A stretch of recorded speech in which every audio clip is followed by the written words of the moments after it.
iniciar con Rogelio.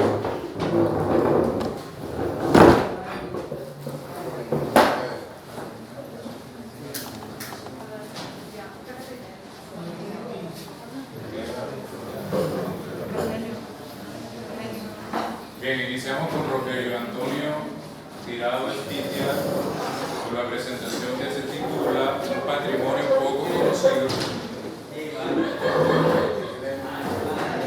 Un patrimonio poco conocido, la epistemología como patrimonio.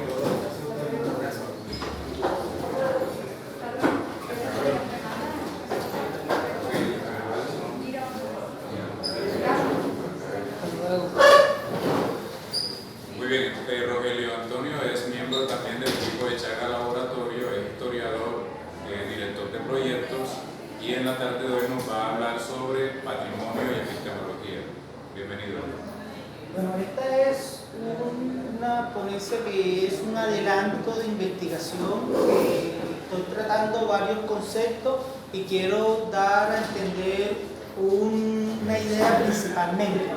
O sea, a mí me es algo necesario para la cultura que reconozcamos un tipo de patrimonio, ¿cierto? Una clasificación de patrimonio, aun cuando ya esté eso pensado. Y lo que presento es una idea que aquí no se ha generalizado y se ha interiorizado para poder entender nuestra ciudad y nuestro patrimonio.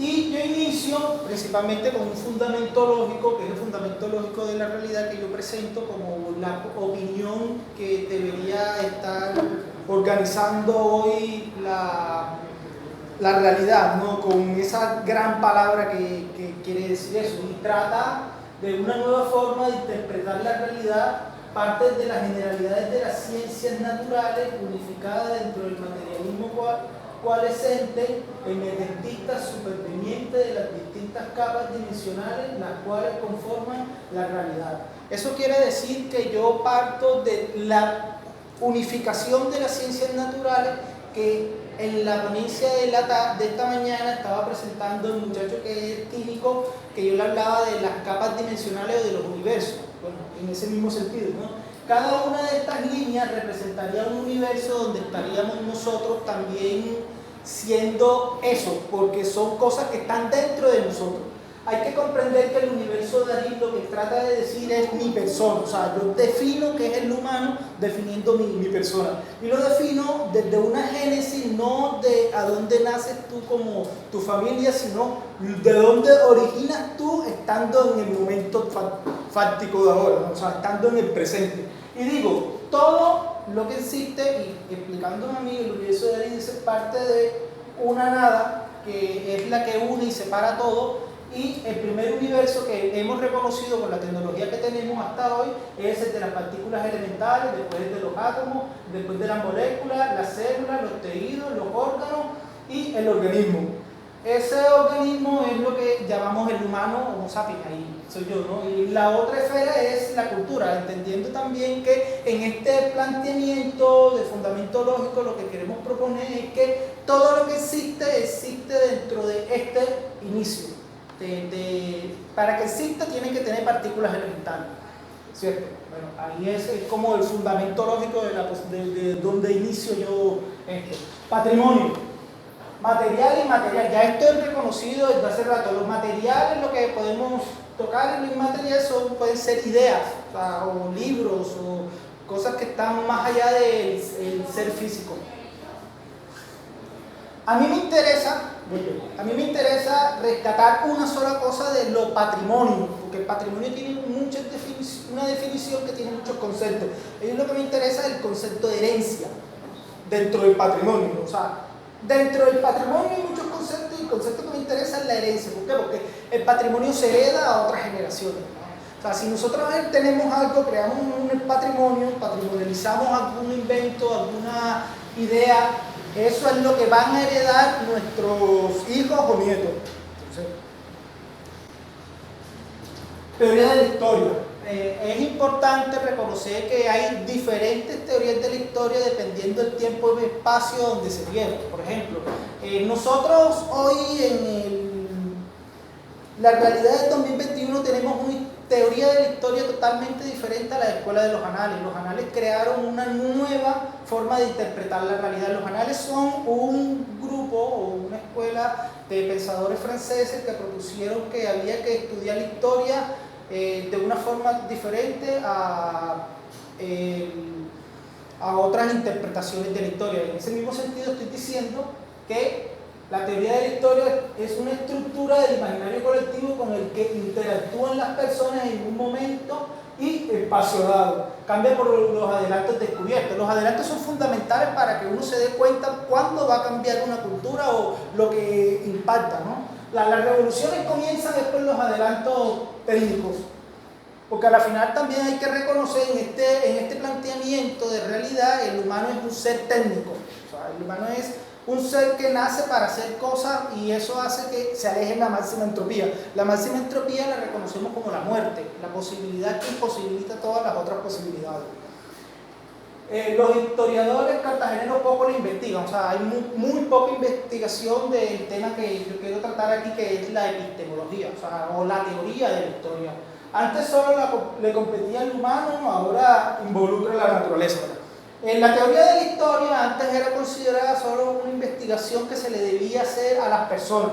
Bueno, hoy por reconocimiento y el planteamiento que yo estoy haciendo, el fundamento lógico de la realidad, yo digo, bueno, si nosotros no solamente somos humanos, sino que somos una gran cantidad de universos internos, igual que compartimos con otros animales, ¿por qué no pensamos que la historia o la teoría de la historia no solamente debe ser humana, también debe ser no antropocéntrica? Pásale al otro. Ahí es donde entra el concepto de antropocentrismo. El concepto de antropocentrismo es fundamental para entender la realidad de hoy porque nos ubica a nosotros en el centro del universo y todo lo demás se queda por fuera. En cambio, si hay otro concepto, por ejemplo, este que aquí puse de ejemplo, vemos que estamos inversas y hay otros diálogos con las otras expresiones de la naturaleza. El antropocentrismo tiene un problema porque el antropocentrismo, al poner el humano en el centro y darle ese poder de privilegio al humano, el humano ha tomado las características que tiene su naturaleza, porque el humano sí tiene una naturaleza que es la que estaba proponiendo del fundamento lógico de la realidad. En esa naturaleza el humano crea cosas y a veces las crea de la nada, o sea, lo que ya hemos llamado metafísicas, ¿cierto? En ese sentido, el humano a veces dentro de la metafísica crea cosas que no existen y dentro de la realidad circundante no le da características existenciales a cosas que existen. Por ejemplo, las palabras. Las palabras son reconocidas como algo que está más allá de algo existente. No, las palabras son existentes y se pueden fisicalizar en la primera generación de la materia, que estamos hablando de las partículas elementales. ¿Cómo se fisicalizan las palabras? Si las medimos a nivel desde el punto que salieron hasta el punto antes de entrar a otra persona, vemos que ahí está funcionando una onda. Las ondas son entes existentes, cosas. En ese sentido, el antropocentrismo nos atrasa epistemológicamente en respecto a, digo yo, el futuro, porque la humanidad todavía está en el antropocentrismo. Y es imperativo salir de ello por todo lo que está pasando y a nivel de lo que se está reconociendo sobre el cambio climático, la nueva forma de ver la realidad, cómo vamos a relacionarnos con todo el entorno, los circundantes. Bueno, el antropocentrismo es una forma de religar con la naturaleza circundante donde el humano se considera el centro de todo, únicamente por debajo de Dios, en el cual impone existencia y niega a otras con el propósito de convertir la realidad a su beneficio. Liberando la epistemología. Bueno, liberando la epistemología es básicamente el centro del planteamiento, ¿no? Porque el patrimonio que yo quiero o me gustaría que reconocieran como patrimonio, aunque ya esto es reconocido, pero que lo interioricen en Cartagena, es la epistemología. La epistemología también es algo que se hereda. O sea, el pensamiento que nosotros las personas tenemos en un espacio temporal dado es algo que sigue siendo si no se cambia. O sea, los hijos de nosotros van a seguir pensando cristianamente si no se cambia. Entonces, hay que comprender que esto es una triada que podemos verla que siempre va a existir, o una triada que queremos eliminar, pero a mi concepto últimamente he pensado que es una triada que siempre va a existir. Entendiendo que el colonialismo es cuando a ti te entregan un conocimiento, tú lo adaptas, tú te domesticas ahí y ahí vives, ¿cierto? Cuando te das cuenta y haces una crítica de ese pensamiento, de esa epistemología que te está organizando, entonces tú le haces una decolonialidad, un decolonialismo, o sea, la decolonizas, que es una crítica a donde está colonizado, ¿cierto? Y hay otro concepto que es el decolonialismo. El decolonialismo es cuando tú te sales de donde estás colonizado, porque hay que entender que las personas siempre tienen un pensamiento, y si lo podemos pensar como algo que está domado, domesticado ahí, es como una colonización. O sea, podemos cambiarle los nombres, pero es algo que pasa en la humanidad porque el humano piensa. Ya, pues esa es la característica, y se domestica. Bueno, hay que comprender que hay unos tipos de tratamiento con la epistemología, ¿no? O sea, la forma de interpretar la realidad. Y entonces hay una autora y varios autores que han hecho teorías sobre la injusticia epistémica y han hablado, o principalmente a mí me interesan dos conceptos: la injusticia hermenéutica y la injusticia testimonial. La injusticia hermenéutica es una conceptualización que se le tiene a un grupo de personas considerándolo por debajo del conocimiento. O sea, las personas que padecen de injusticia hermenéutica están siendo consideradas por debajo del concepto que es imperante. Expliquemos. Colombia está siendo maltratada por injusticia hermenéutica al frente de otros gobiernos como el Estados Unidos sobre algunas decisiones, porque Colombia no las puede tomar, no es capaz de tomarlas, o sea, está por debajo del rango de la posibilidad de ser de un discurso. Y la injusticia testimonial es en la misma esfera, pero ya es en la esfera personal, ¿no? Está aquí en una esfera más global de grupo y está en una esfera más de el ser el individuo. ¿Cuánto tiempo me falta? 6 minutos. 6 minutos. Bueno, otra herramienta que utilizo yo para hacer todo este análisis, el análisis crítico del discurso, que obviamente es el método que utilizo para analizar los diferentes discursos que crean una epistemología, ¿no? Y lo que me interesó más son el concepto de conocimiento y el concepto de discurso. El concepto de conocimiento es un planteamiento al cual es el que yo denomino como la epistemología imperante, aun cuando no sea científica, ¿cierto? La epistemología imperante es como cómo entienden la naturaleza las personas, ¿cierto? Entendiendo que la ciencia lo que busca es el entendimiento de la naturaleza, ¿no? Pero las ciencias no siempre están equiparadas temporalmente, por lo tanto a veces está en desajuste epistemológico. Hay una epistemología diferente a la que está centrándose. El discurso es obvio, la misma epistemología que se presenta, que es la que debemos analizar, criticar y formular para presentar una nueva propuesta de calidad. Bueno, las conclusiones. Los patrimonios materiales y inmateriales deben ser gestionados por profesionales, por el ende, protegidos, investigados, divulgados. El patrimonio epistemológico, poco conocido como un bien, se convierte en uno de los más importantes, debido a que con él nos relacionamos con nuestro entorno y asimilamos la historia. Nuestra propuesta propone una actualización por descolonización, dado que la descolonización mantuvo la epistemología sin salir del marco referencial colonial.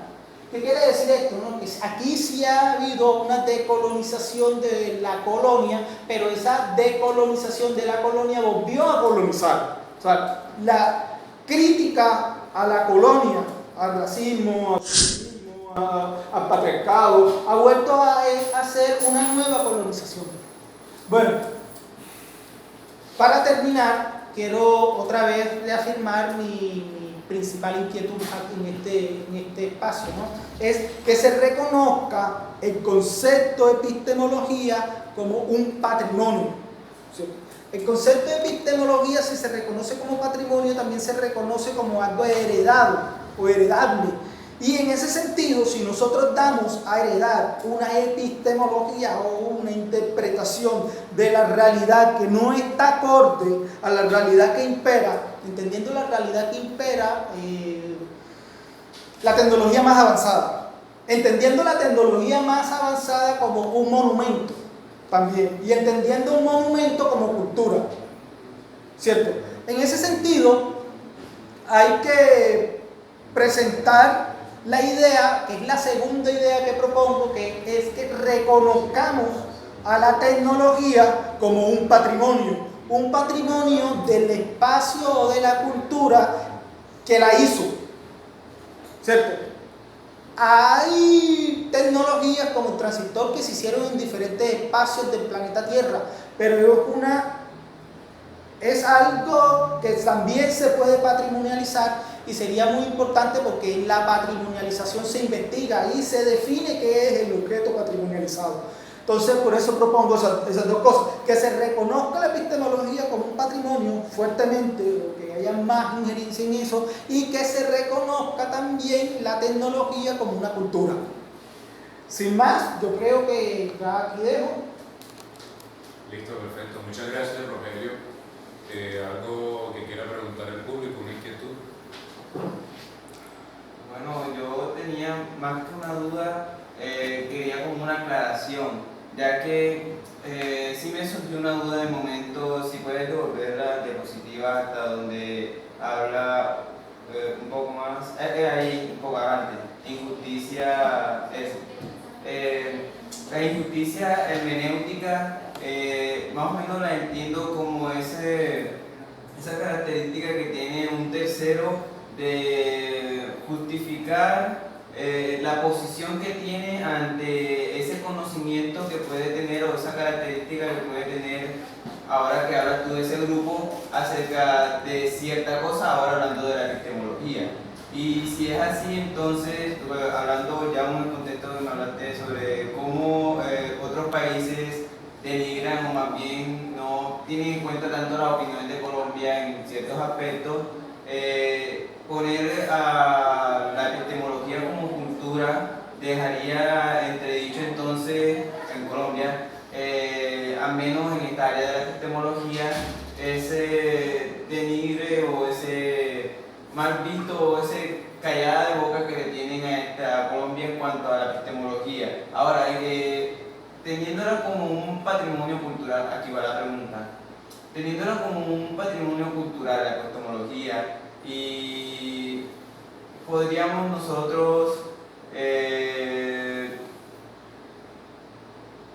¿cómo se dice? Podríamos dejar de estar en malas bocas o que seríamos menos denigrados. ¿Cómo sería? Sufriríamos menos injusticia hermenéutica si pondríamos la epistemología como patrimonio. Bueno, yo creo que es un paso nada más para que haya un cambio de epistemología. Pues aquí todavía no propongo, bueno, sí la propongo cuando propongo un fundamento lógico en la realidad, ¿no? Ahí propongo una epistemología, pero no es la idea principal, ¿cierto? O sea, el fundamento lógico es como para dónde me fundamento, y al final vieron que había una referencia, todo donde me baso, y lo que digo es que sí cambiaríamos porque nos actualizaríamos. O sea, si nosotros criticáramos nuestra epistemología, no nos encontraríamos en la realidad. O sea, entonces poner a la epistemología como símbolo en la cultura, ayudaríamos a estudiar un poco más la epistemología y por ende desarrollarnos más en esta idea y así menos injusticia, por decirlo en ese aspecto. Pero lo importante entonces es que que la epistemología en cuanto a los colombianos cambie para poder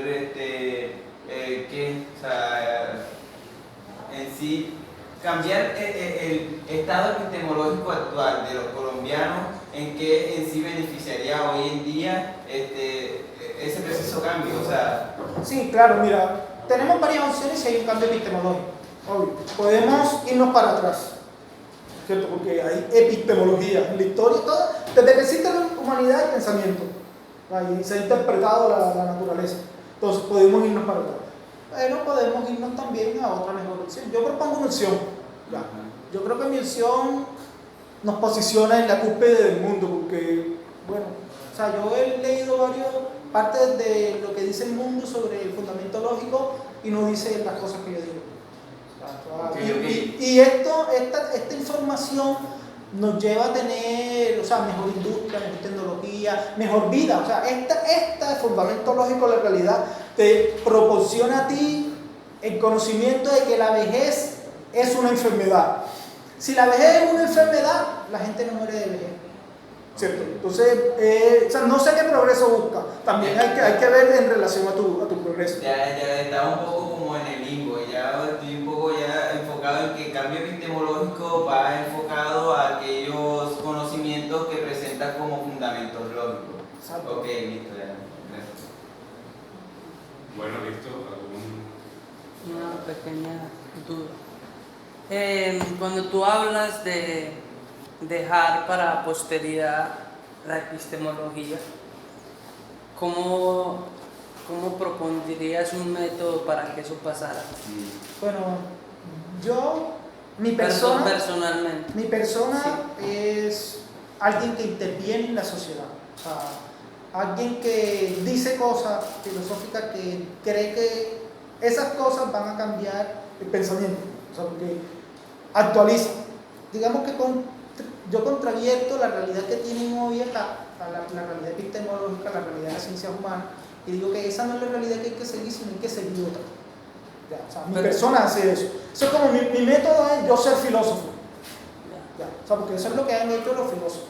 Actualizar la forma de enseñar historia, No solo la historia, sino toda la realidad.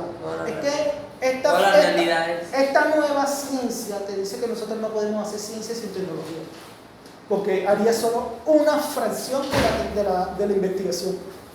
En cambio, con tecnología la fracción se expande más por las posibilidades que tiene la tecnología. Bueno, son cambios, hay gente que de pronto no le gusta y gente que de pronto sí, pero